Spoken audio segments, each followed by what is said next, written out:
Hello, hello, hello, hello, everybody. How you guys doing today? I pray you're doing well. I really do. So, welcome to the Bible, block by block. Today is the 366. For the 366, we are going to be reading Miscellaneous Law.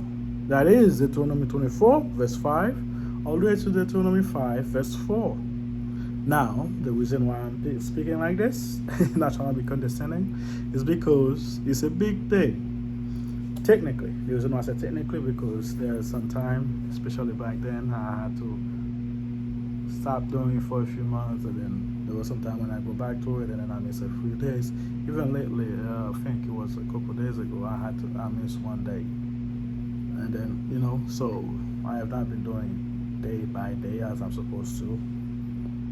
So, in a sense, it's 1 year and probably 6 months. But, if you want to go day by day as it is saying, that should be 1 year. That should be, we've been doing this for 1 year. Anyway, just thought I would say that. And if you've been watching this from the beginning, or you just start watching it and then you go back and start watching all the other video, congratulations and thank you. Thank you for your support. I appreciate it. I like it. And, I only pray that help you grow. Not me. I got nothing. I cannot help anybody anything. But I pray God use me to help you grow in your faith and grow closer to God and help you get into the Bible. That's all I can say. Anyway, let us begin. Since we are be talking about this right now, let us begin. Okay. So where should we begin? Let's start with a time capsule. We haven't done that in a while. Time capsule. 1275 to 1235 BC, the 40 years of wilderness wandering, based on the late Exodus. 1274 BC, it was older than that, but yeah, let's go with it. Remember, it's this book. 1274 BC, Israelites depart from Mount Sinai, based on late Exodus. 1274 BC, Ramses II fight the Hittites at Kadesh, both sides using chariots. 1274 BC, Ramses II suffered defeat against the Hittites. 1273 to 1076 BC, Middle Assyria Empire. 1273 to 1244 BC, Shalmaneser I of Assyria boasts of conquering the Hittite, the Arameans, and Mitanni. Okay. All right. Let us read. Let us read. We're gonna be stopping a few times, guys. So bear with me. Miscellaneous law.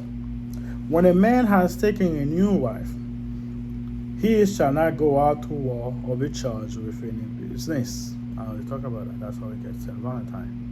For Valentine's Day. Anyway. He shall be free at home 1 year, and bring happiness to his wife whom he has taken.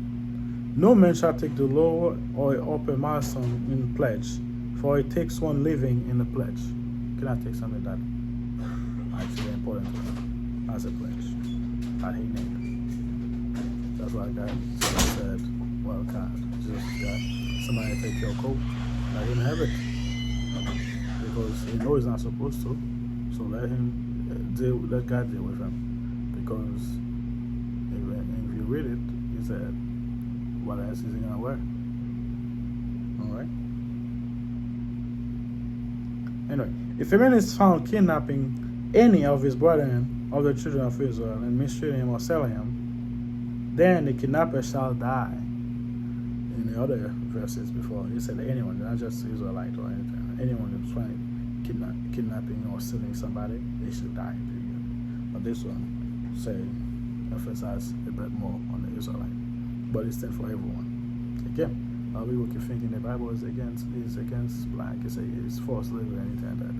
You have not read the Bible. If you have, you will not have that thinking. Right there.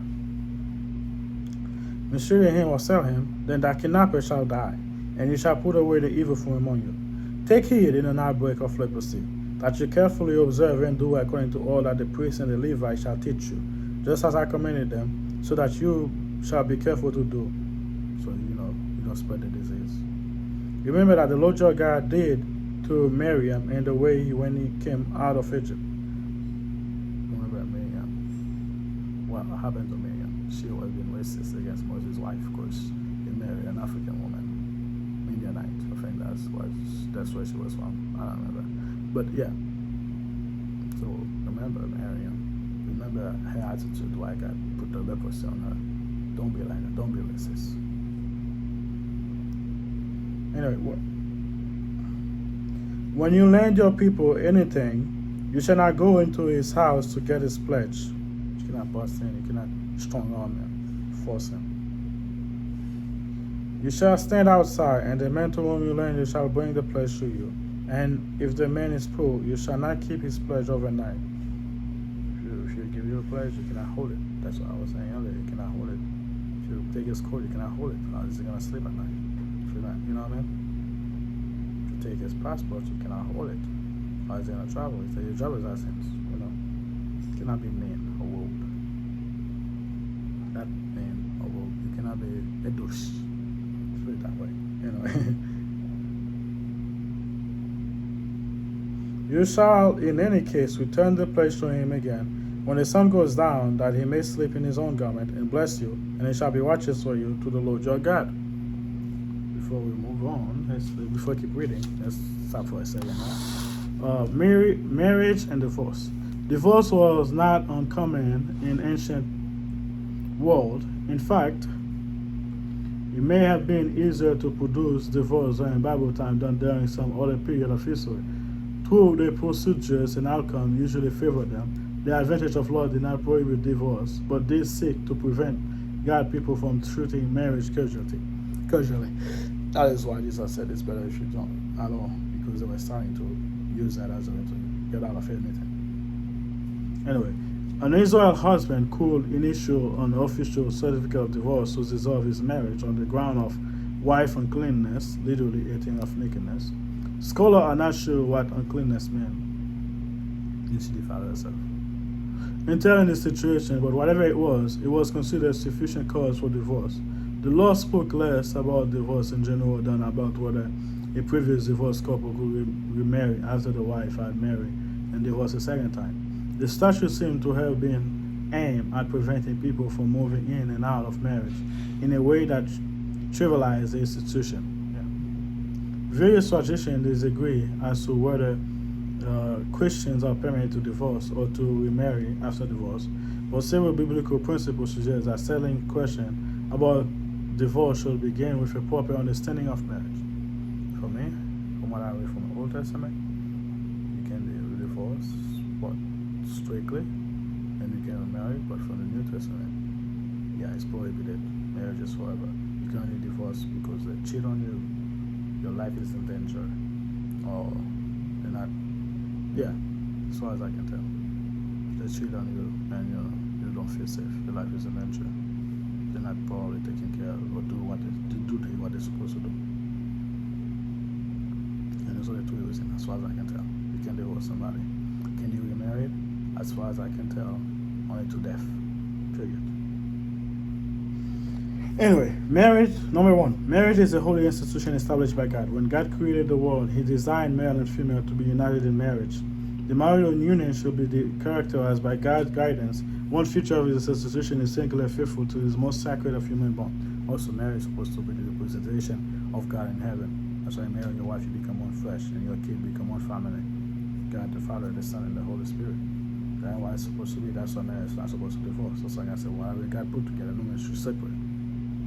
Anyway, number two, marriage is fed by the loving action and steadfast commitment. Whether a partner married for love or follow customs or arrangement marriage, God expects husband and wife to honor their union with steady loving actions, exclusively lifelong commitment. The blessing of the community is instrumental to beginning a marriage and help the community contribute to the growth of a marriage.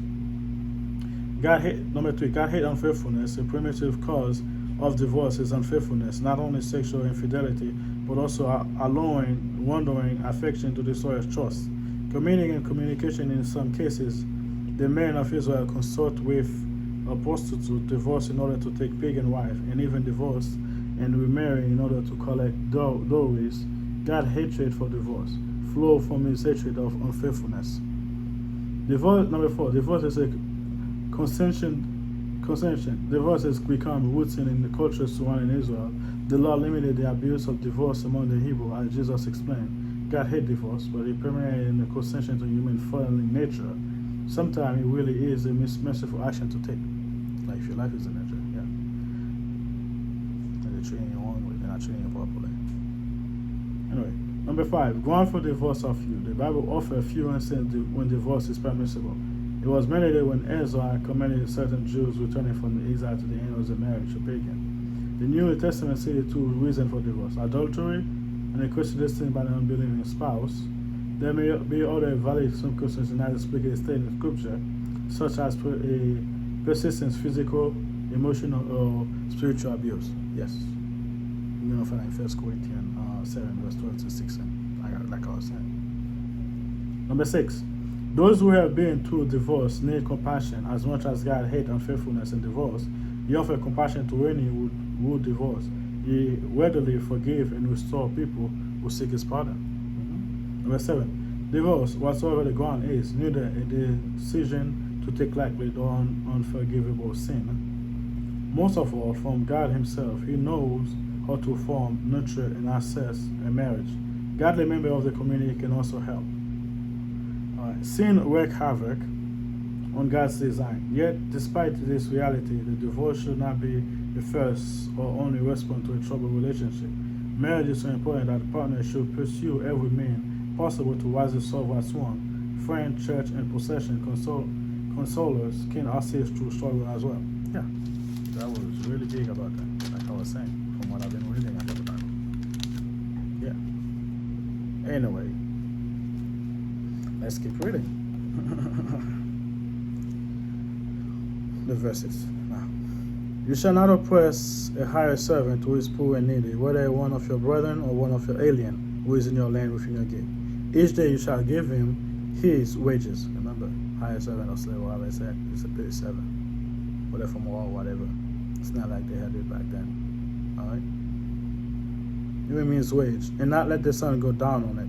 For he is poor and has set his heart on it, lest he cry out against you to the Lord, and it be a sin to you.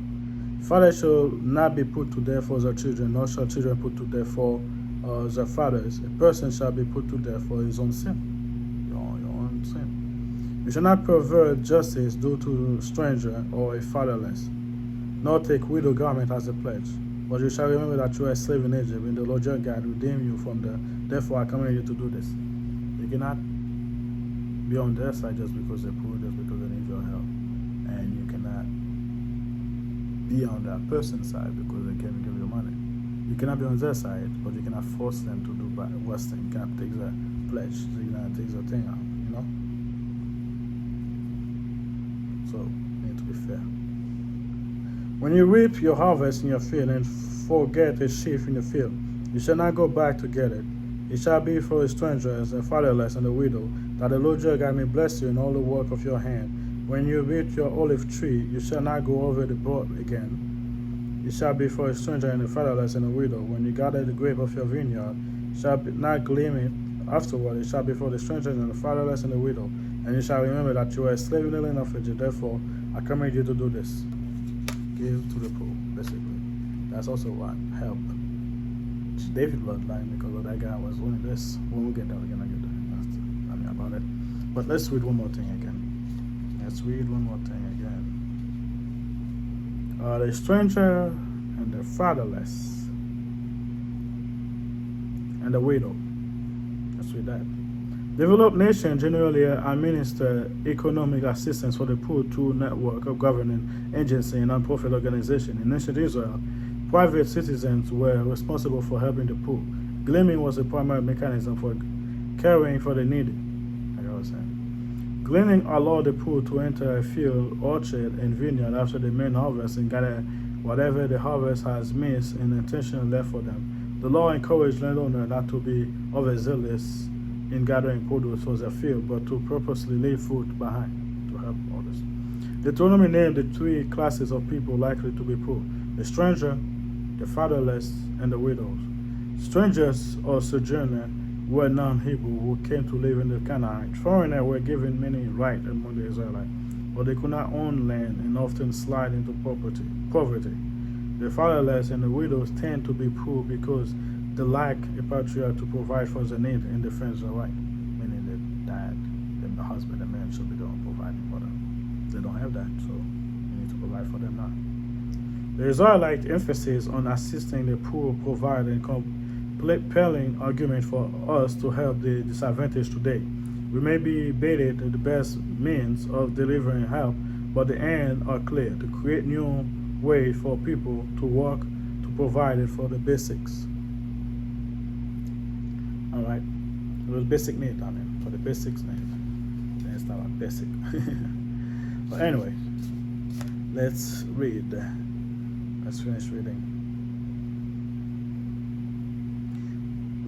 Chapter 25, verse 1 to 4. Let's finish reading that. If there is a dispute between men, and they came to court, and the judge may judge them, and they justify the righteous and they condemn the wicked, then it shall be, if the wicked man deserve to be beaten, that the judge will cause him to lie down and be beaten on his presence, according to his guilt, with a certain number of blows. 40 blows he may give him, and no more, lest he should exceed this and beat him with many blows above this, and your brother be humiliated in your sight.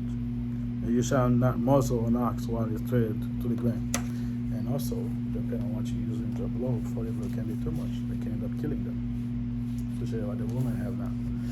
Not now, when they had. You can give 40 blows. So, yeah, basically you cannot beat them to the point where they're mistreating them. That's the point where they, you cannot beat them savagely. Anyway, thank you guys for being here. Pray for me, I pray for you. I'll see you next time. I need to clock in. Bye.